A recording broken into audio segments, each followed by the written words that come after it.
السلام عليكم، صباح الفل. يومي الرياضي ما شاء الله، الله أكبر. في أبو ظبي، كورنيش أبو ظبي. الرياضة مهمة جدا في يومك.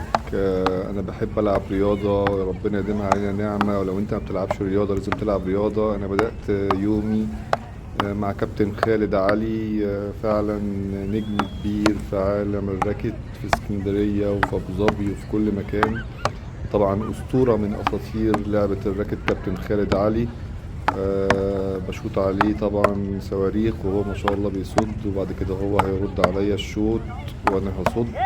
لعبة الراكت هي لعبة شاطئية جميلة بنلعبها في مصر، متميزين جدا بيها في اسكندرية على شواطئ اسكندرية، وبيلعبوها في اليونان وفي البرازيل.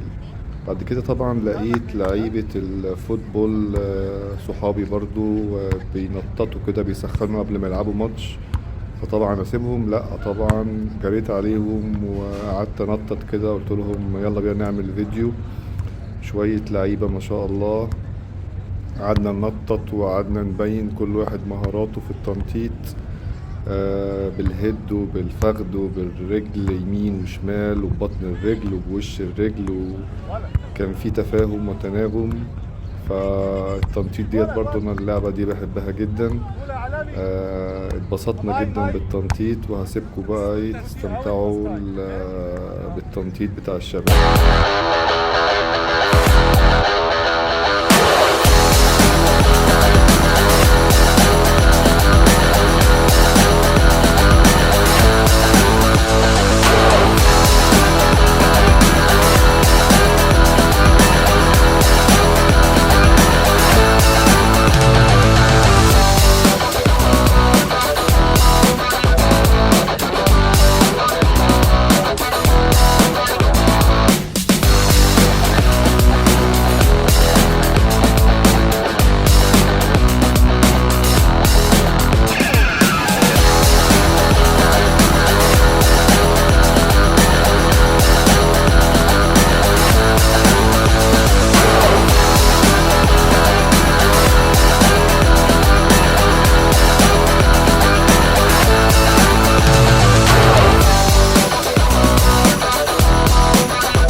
تاحة ايجيبت.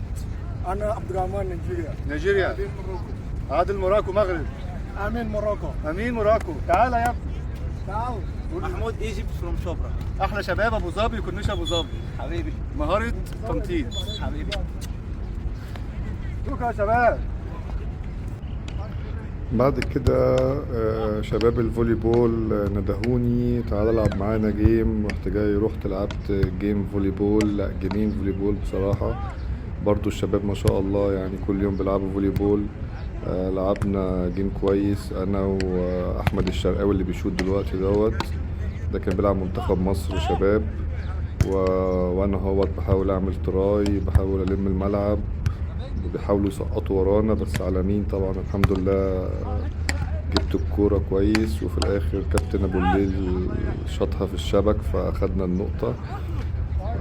هنبتدي نلعب السيرف دلوقتي. كابتن ابو جودة معانا سيتر، وانا واحمد الشرقاوي بنلم الملعب، وسبايكر بنشوت. قدامنا الناحية التانية في شباب، 2 أردنيين، واحد أفغاني وواحد إماراتي. احنا لسه مكملين، وجالنا لعيب تالت ورا محمد فلسطيني. بعد كده أنا قررت بقى خلاص اليوم خلص، لازم انزل اضرب قدس بقى كده شوية عشان نريح العضلات ونعمل ريلاكسيشن في المية. كان كابتن سامح بيلعب معانا راكت في البحر جوه، دخلت له الجو كان جميل، البحر كان حلو قوي. بعد يوم رياضي قوي نزلت اسبح، وكابتن خالد هو دخل في الكادر نازل برضو يسبح معانا، هو كابتن راندي. خلصت يومي، خلصت سباحة، وقلت بقى كفاية اطلع بقى ايه اخد شاور. والشباب كانوا عاملين شاي، قلنا نشرب شاي ونقعد بقى ايه نستمتع بالجو وبالغروب. انا جاي بسبح اهوت من جوه، يلا بينا بقى نطلع، وكفايه كده اهوت. اليوم الحمد لله عدى على خير، لعبنا رياضه واستمتعنا. صلي على النبي، صلى الله على محمد صلى الله عليه وسلم. يومكم جميل.